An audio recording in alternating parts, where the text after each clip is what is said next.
Okay, we're going to change that inline fuel filter on a John Deere 1025R. It's located under the running board here. That filter is in addition to the main fuel filter. I did a video on changing that one. And I think it's a real good idea what John Deere did with this. Is it's going to catch anything, especially any bigger debris that you get into your fuel tank.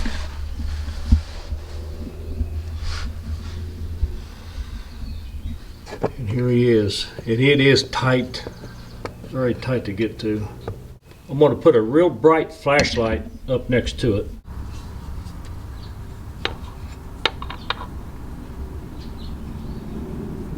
You can inspect it like this to see if it's got any dirt and debris, and it should show up. This filter looks really good. This filter has been in here for 18 months. John Deere wants them changed every 12 months. And to make the job easier, we're going to use these pinch clamps. They're very small.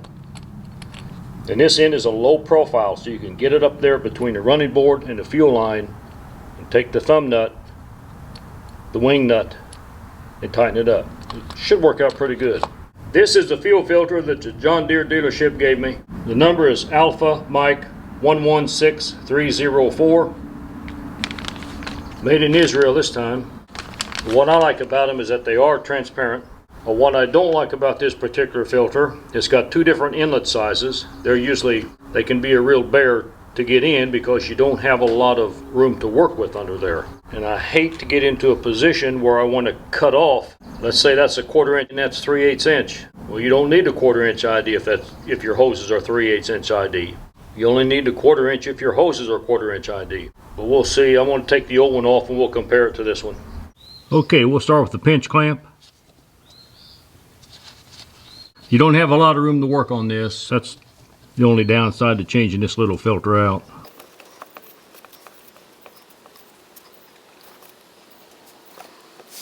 With that kind of clamp, I'm just going to use just a regular plier to open him up, slide him all the way back. This one here is a really hard one to get to. I'm going to put the pinch clamp. We're going to lose whatever fuel is in that filter, because I'm pinching him back in here. Follow that hose down. I'm going to put the pinch clamp right here and get him pinched off good and tight. That way the only fuel I should lose is what's in that hose and what's in that filter, because I'm not going to be able to separate that right here. I'm going to have to wiggle that. When I get this filter, I'm going to try to get this one off at the filter and then try to pull the filter out. You have a little plastic holder here for this fuel line, like there. It's not a big deal. Go ahead and pop him out. It's the fuel line you're working with. It's going to give you enough room to push him in, and as you push him in, you're going to be able to gain some on this filter and slide that clamp. I can't do it with one hand. What you're doing, you're gaining. You're going to be able to pull this filter to the left and scoot that clamp further away to slide your filter out of the hose. Now I'm going to put the camera down. I'm going to try it. If it works out, I'll show you how it worked out. There's just not enough clearance in here to film the whole thing. I'd have to have the tractor up on a lift.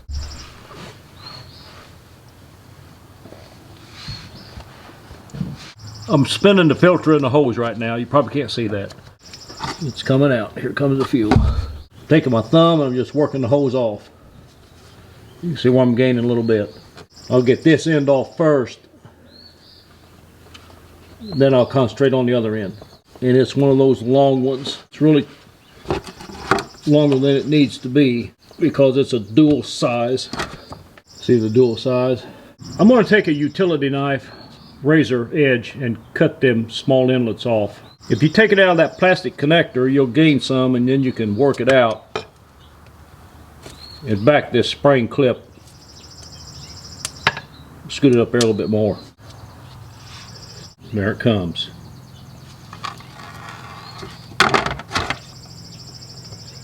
Trying to keep the fuel from splashing on the M50. That's one of the easiest jobs I've had for it to come off. I fought it more than that, but I never had the pinch clamps. Guys, these pinch clamps can save you on that, and you need to get the small ones. Here's a new fuel filter. See that? That added length is not needed. We're going to take a utility knife and cut that off. We want to be careful and not get any plastic pieces in there. Of course, on this end, the filter is going to save it, but on, oh, I got to see which way the arrow is. Arrow's this way, so it's going to go this way. But any plastic pieces on this end is going to be stopped by the main fuel filter.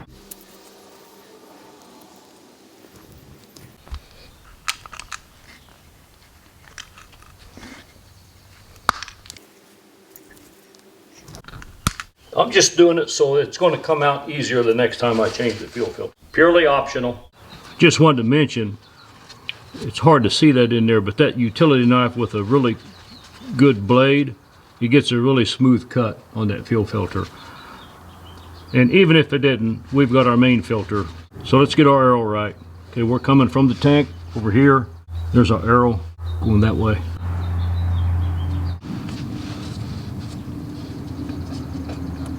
There you go, good snug fit. While we're there, that added length is not necessary, but on some tractors they may have a 1/4 inch line. I feel pretty good about that.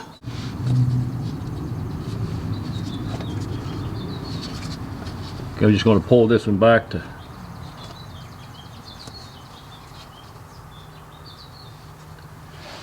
I think the next time I do it, I'll reverse the order. Probably should have put this one in first. I think we'll be all right.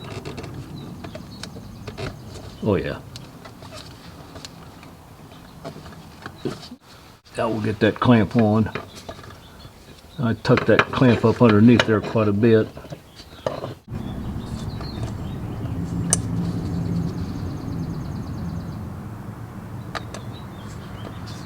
And this is not any type of a high pressure system, so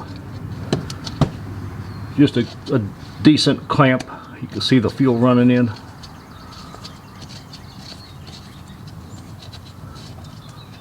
These things are nice. And these pinch clamps don't damage. Everything is rounded off. I don't know if that is that visible. This is very rounded off here. You can feel it with your fingers. It's got a nice contour to it. And of course this is a round pin that it tightens up on like that. So very cheap tools, but extremely handy. Okay, now we're back to normal here. We'll check it for leaks here in a minute. Don't forget, we unplugged. There's a plastic fitting right here. It just kind of holds it in place here. Light duty but effective. They stay right there. You can take this nut off. You might gain a little bit of ease of change. Okay, we'll check her for leaks. Okay, we'll turn the pump on.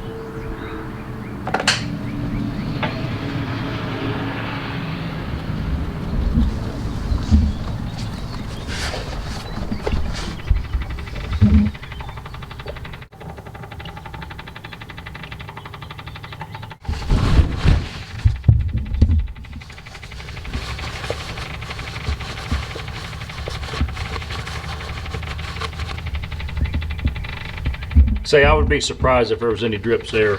It's low pressure, those spring-loaded clamps. That's all that's needed to put a little tension on that hose.